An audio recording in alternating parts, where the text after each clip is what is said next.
August 25th was the 50th anniversary of the release of the Born to Run album by Bruce Springsteen. And that's generated some buzz, including a new book called Tonight in Jungleland, which is a detailed exploration of the making of that album and where Springsteen was at that point in his career and stuff. So I'm in the middle of reading that right now. And I'm a history guy and I like nostalgia. So it's kind of interesting, reading about how this whole thing came about. And that album just turned Springsteen into a superstar, but he was on the verge of having his career tank. And he had released a couple albums previous to this that, had great critical acclaim, but I think sold 20,000 copies. And Columbia, his record company, had said, well, they were actually putting him on their drop list. And Mike Appel, his manager, got the record company at least a commitment. And they said, well, he needs to give us a song that we think can be a hit single. And if he does, then we'll consider another album. And Appel is arguing Springsteen's an album guy, not a single guy. But anyway, so they started working, and they spent 6 months alone just working on that single, Born to Run. And they worked on the album from January of 74 through July of 75, and they didn't finish this thing until just right before it was released. So far it's been a pretty interesting thing in the whole creative process behind this. And there's an interesting anecdote where they've got Born to Run, the single, finished. Appel takes a cassette of it, goes to Columbia, goes into the executive and hands it to this Columbia record executive. And the guy's got 3 phone calls going on his desk at once. I mean, literally 3 handsets. So he sets them down, pops the cassette into the player, starts playing it, listens for a few seconds, and then picks up the phones and starts doing his conversations. And when the song is finished, Appel goes, so what did you think? I like the riff, but the rest of it didn't get into me. So Appel finally takes this unprecedented move of bootlegging the single, and he makes copies of it and sends it out to radio DJs that have been really receptive.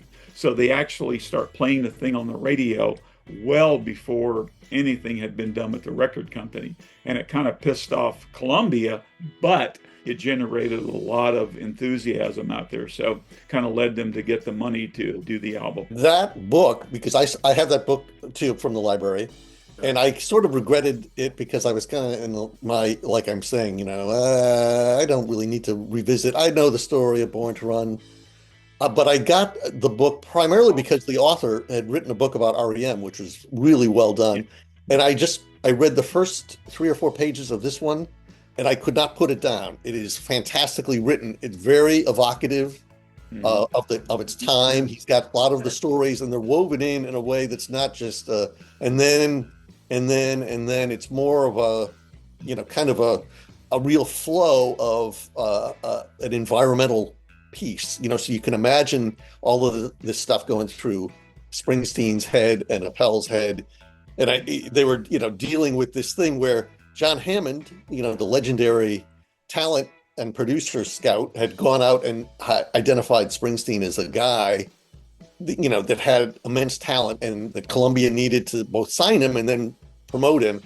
And then you're right, the first 2 albums didn't do much business. They got, critical acclaim and some passionate fandom, but 20,000 copies is not going to make you go to the top of the salesman's list. And so that's what they were struggling with. And this was even back in the days of the 70s, where record companies had kind of unlimited budgets, and they would let you cultivate a career, but Springsteen was running out of road, so to speak. And then Great analogy, by the way. Yeah, it's a great story. It's a great book. I highly recommend it. Yeah, and it was also kind of interesting. John Hammond, who's legendary for his talent acquisition, at one point, according to the book, actually kind of soured on Springsteen because he wanted Springsteen to be an acoustic folk performer, and Springsteen wants this Phil Spector wall of sound type thing. Mm-hmm. And so, that was kind of interesting about Hammond. And then it was interesting to learn that Columbia had also at the same time signed Billy Joel.